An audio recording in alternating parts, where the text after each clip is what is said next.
مولوی صاحب متوکل برای ما درباره چند شرط که ما یاد بگیریم که چه قسم محفل عروسی خود ولیمه خود اسلامی بکنیم. فقط شما امید بر ما شرایطش بگوین. ما میخوایم بخیر مادر اولادا خبر نشه، مثلا میخوایم عروسی دومی بکنم، شما بر ما بگوین که محفل چه قسم. من هم میکنم یک برادر یا یک دوست دیگه مثلا جوانا میخواین بگوین مولوی صاحب سوال دارن، من میخوایم عروسی اسلامی باشه، شما برای ما امی مختصرا 6-7 نقطه را بگوین ما یادداشت کنیم.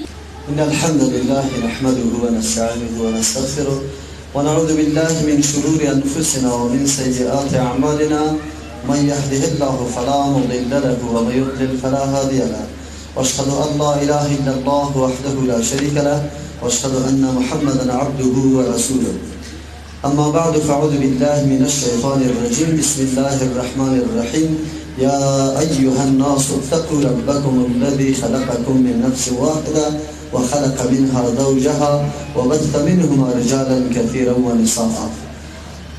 حضار گرامی برادران مومن، داعی صاحب در مورد شرایط یا بر مبنا و اساس کدام نکات باید ازدواج صورت بگیرد، خشت اول خانواده و من بعد یکی از جمله جامعه های بزرگ در محیط سرزمین الله تبارک و تعالی.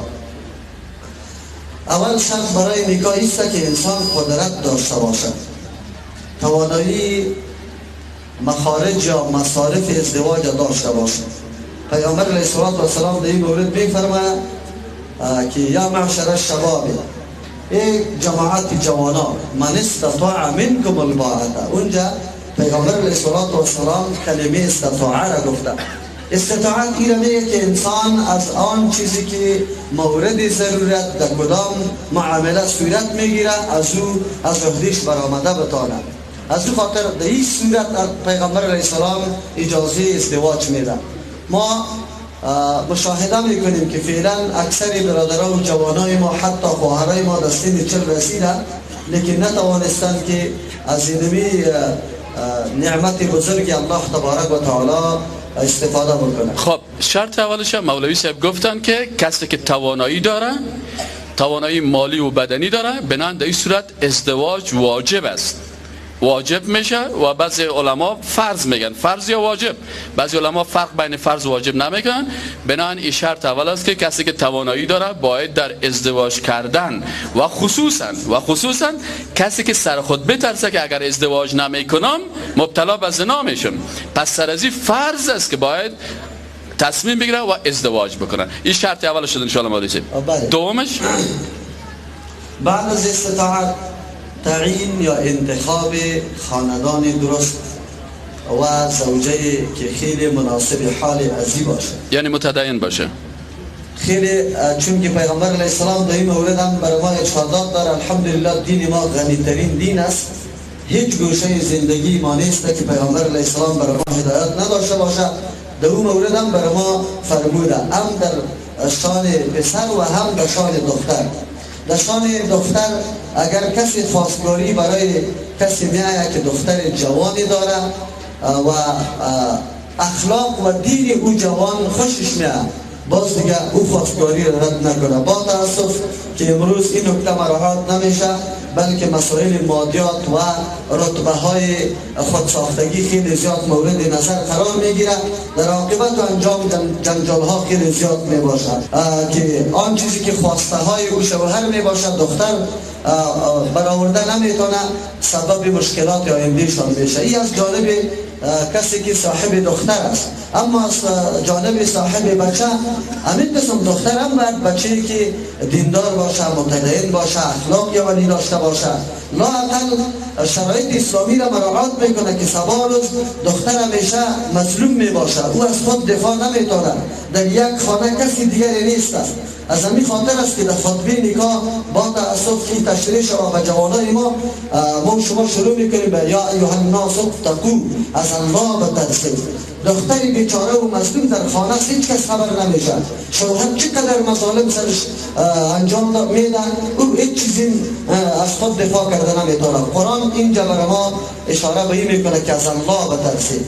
از اون خاطر در آخری آیت ان الله کان علیکم رقیبا میگه یقینا الله سر شما مراقب است، میبینه آیا حقوق پورا میکنی یا نمیکنی، ظلم میکنی نمیکنی، زشت رویا میکنی نمیکنی. همین قسم حقوقی که تو داری قرآن برات میگه ولهن مثل الذی علیهن، برای زنا همون حقوقی است با مطابق همون مسئولیت هایی که سر زنا است. خب ما تو فهمیدم مولوی صاحب محترم میخواست بگوید که دختر متدین باید جوان با ایمان اختیار بکنه و برای مادر و پدر دختر پیغمبر صلی الله علیه و ارشاد میکنه که اگر یک جوان به شما مراجعه میکنه خواستگاره که از دین از شما رضایت دارین، پس دخترتان باید بر از او بتین.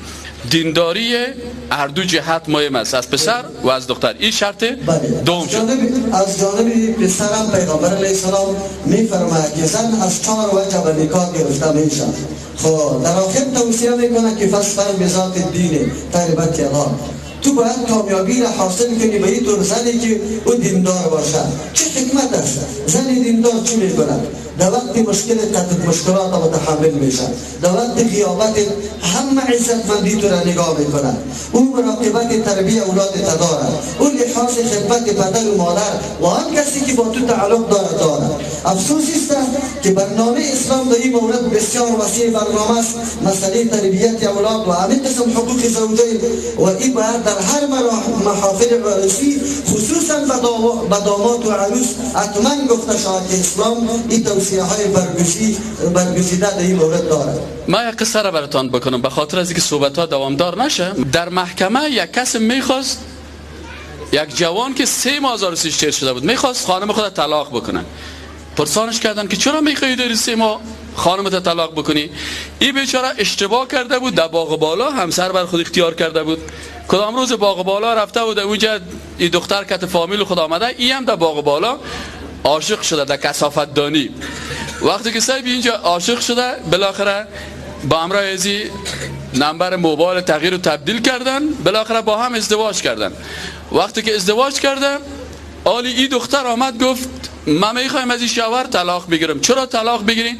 گفت به خاطر از اینکه شوهر من هر روز میگه که خب تو که کت در باغ بالا کت ما شکر زدی، پیش از ما کت چند نفر شکر زده بودی؟ تو که دا آیسکریم فروشی رفتی، من بسیار خجالت میکشیدم، سرم پایین گرفتم، تو دیگه صاحب هم آیسکریم گرفتی خورده میرفتی، ایش شرم نمیکردی. معلوم میشه که تو قبلا تجربه داشتی. از این خاطر ما هر روز مرا تهدید و تحقیر میکنه، من مجبور هستم که این شوهر مرا طلاق بده و شوهرش هم گفت که این خانمه که من شک دارم نمیتونم که از این زندگی خود دوام بدم. گفت ماه اول ما ماه عسل بود، ماه دوم ماه مرچ و مساله شد و ماه سوم هم ترشی و تندی شد. حالا دیگه گپ ما به محکمه رسیده.